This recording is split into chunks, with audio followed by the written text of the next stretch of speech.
Bonjour à toutes et à tous et bienvenue dans cette nouvelle vidéo. Alors aujourd'hui dans cette vidéo j'ai décidé de vous présenter une méthode universelle, c'est-à-dire une méthode qui peut aussi bien s'appliquer aux scalpers, aux day traders ou même aux swing traders. Alors cette méthode, je l'ai utilisée à temps plein durant de nombreuses années et c'est celle tout simplement qui m'a permis d'en arriver là où j'en suis aujourd'hui. Maintenant, s'il vous plaît, mettez également un gros pouce bleu sous cette vidéo, ça me fait plaisir et ça me motive à vous faire de nouvelles vidéos, ainsi que de vous abonner à ma chaîne YouTube afin de ne pas manquer les prochaines vidéos.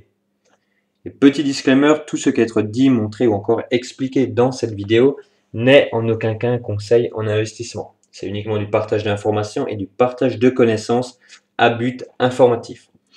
Alors maintenant que cela a été dit, passons directement à la pratique sur mon écran. Alors comme vous pouvez le constater, nous sommes sur un graphique USD JPY en 1 heure.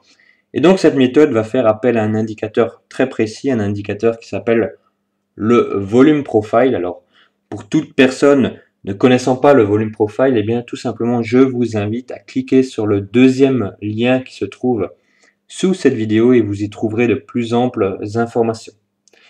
Cette méthode va également se dérouler en 3 parties, et à savoir la première partie qui va être d'utiliser cet indicateur, donc le volume profile, pour quadriller notre graphique.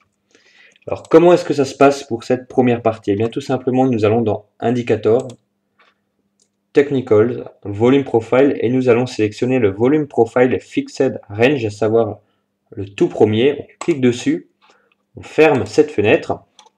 Et donc maintenant, le but de cette première étape va être de sélectionner le plus bas de la semaine en question, ainsi que le début de la semaine, comme ceci, et de sélectionner le plus haut de la semaine en question, ainsi que la fin de cette semaine, comme ceci. Ensuite, on clique et on relâche, et l'indicateur volume profile apparaît avec la POC, le point of control, donc l'élément le plus important de cet indicateur. Ça, c'est pour la première étape. Ensuite, la deuxième étape de cette méthode va être tout simplement de prolonger la POC, comme ceci. Voilà. Afin, tout simplement, d'avoir le niveau point of control pour la semaine à venir. Donc ça, c'est la deuxième étape. Et enfin, la troisième étape qui va être de trader la prolongation de la POC. Alors, comment est-ce que ça se passe? Eh bien, dans le cas présent, on se rend compte que la semaine suivante, le prix, il ouvre sous le niveau de la POC et que donc la POC devient une résistance. Et effectivement, on voit que le prix remonte dessus, travaille ce niveau avant de chuter de façon drastique.